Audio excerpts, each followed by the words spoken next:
জুলাই সনদ এবং জুলাই ঘোষণাপত্র দুটা খসড়া দেওয়া হয়েছে রাজনৈতিক দলগুলোর কাছে জাতীয় ঐকমত্য কমিশনের পক্ষ থেকে, এবং সেখানে এনসিপি বলেছে এটা পূর্ণাঙ্গ জুলাই সনদ এবং ঘোষণা দেওয়া হয়নি, সব কিছু এখানে সন্নিবেশিত করা হয়নি। যদিও বেশ কিছুদিন ধরে জাতীয় ঐকমত্য কমিশন অনেক কষ্ট করে চেষ্টা করে কাজকর্ম করে তারা এটাকে রেডি করেছে, এবং বিএনপি সহ বিভিন্ন দল তারাও খসড়া দিয়েছিল এর আগে।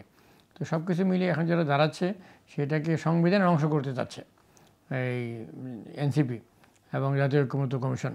কিন্তু এখানে বিএনপি সুস্পষ্টভাবে বলেছে যে এটাকে সংবিধানের যে দফা আছে এই দফার মধ্যে এটাকে একটি পরিশিষ্ট হিসেবে অ্যাপেন্ডিক্স হিসেবে এটাকে অন্তর্ভুক্ত করা যাবে।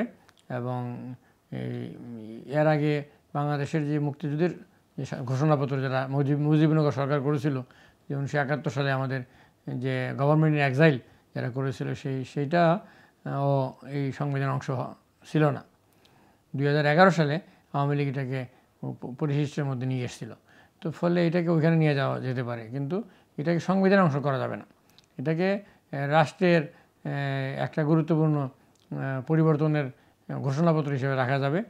ভবিষ্যতে যে এই কাজগুলো করা যাবে, 2 বছর সময় দেওয়া যাবে, যে দল ক্ষমতা আসবে সেই দল 2 বছরের ভিতরে পর্যায়ক্রমে এই ঘোষণা যারা দেওয়া হয়েছে 6 দফা ঘোষণা এটা বাস্তবায়ন করা যাবে।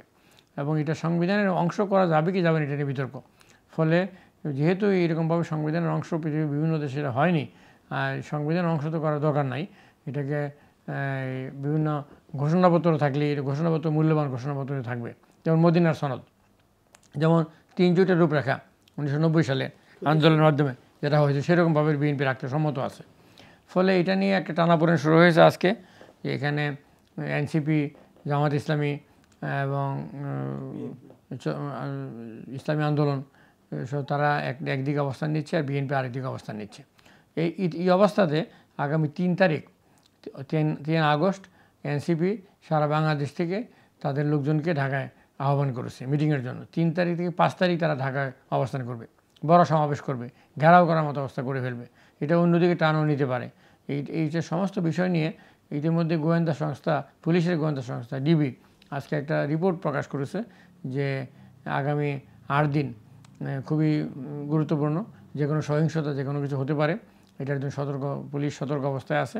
তো এটা ছাড়াও যে 3 তারিখ থেকে 5 তারিখ পর্যন্ত যে সমাবেশ হবে, এনসিপি সমাবেশ করবে, সেখানে জুলাই সনদ নিয়ে এই যে আজকে তারা বলেছে জুলাই সনদ যদি সংবিধানের অংশ না হয় তারা মানবে না, এবং তারা মানবে না বলে আন্দোলন করতে পারে। এমনকি ইতিমধ্যে যেটা ঘোষণা করা হয়েছে কয়েকটি দলের সাথে আলোচনার মধ্যে জনাব প্রধান উপদেষ্টা ডক্টর মোহাম্মদ ইউনূস বলেছেন যে 4-5 দিনের মধ্যে অথবা 3 তারিখ জাতির উদ্দেশ্যে ভাষণ দিয়ে তিনি ঘোষণা দিতে পারেন যে নির্বাচন কমিশনকে তিনি নির্দেশনা দেবেন আগামী ফেব্রুয়ারি মাসে এখন বলা হয়নি, যেহেতু তিনি লন্ডনে তারেক রহমানের সঙ্গে বৈঠকে ডক্টর ইউনূস বলে গিয়েছিলেন সব কাজ সম্পন্ন হলে ফেব্রুয়ারির মধ্যে প্রথমার্ধে নির্বাচন করা যেতে পারে। তো সম্ভবত এর আগে তিনি এপ্রিলে বলেছিলেন।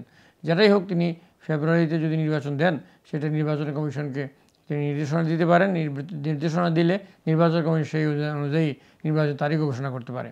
ফলে কেউ কেউ বলছেন 7ই ফেব্রুয়ারি অথবা 28শে ফেব্রুয়ারি শনিবার এই নির্বাচনের তারিখ নিয়ে আলোচনা হচ্ছে।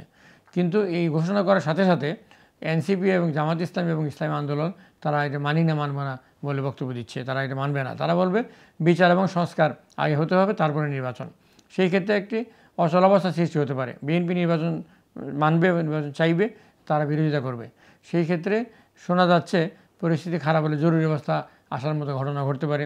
এমনকি বর্তমান যে অন্তর্বর্তী সরকার আছে, সরকারের পরিবর্তন হতে পারে, আরেকটা গভর্নমেন্ট আসতে পারে, অথবা আরেকটা কেয়ারটেকার গভর্নমেন্ট আসতে পারে। বিভিন্ন ধরনের আলোচনা হচ্ছে। এমনকি আনকনস্টিটিউশনাল আর এক্সট্রা কনস্টিটিউশনাল মেজার এর বিষয়েও আলোচনা হচ্ছে। যদি পরিস্থিতি খারাপ হয়, মানে দেশ কন্ট্রোল করতে হবে, সেইগুলো বিষয় নিয়ে আলোচনা হচ্ছে। Hope for the best. আমরা চাই যে সংকটের সমাধান হোক আলোচনার মাধ্যমে। আমরা চাই গণতান্ত্রিকভাবে সংকটের সমাধান হোক। আমরা চাই দ্রুত নির্বাচন হয়ে যাক এবং বিচার এবং সংস্কারের কাজও চলুক, চলমান প্রক্রিয়া হিসেবে চলুক। বর্তমান সরকার অন্তর্বর্তী সরকারও করুক এবং পরবর্তী নির্বাচিত সরকার এসে এটাকে কন্টিনিউ করুক। দেশের সরকার আসবে, সরকার যাবে, গণতন্ত্র এবং জনগণের শাসন আমাদেরকে অব্যাহত রাখতে হবে। ধন্যবাদ।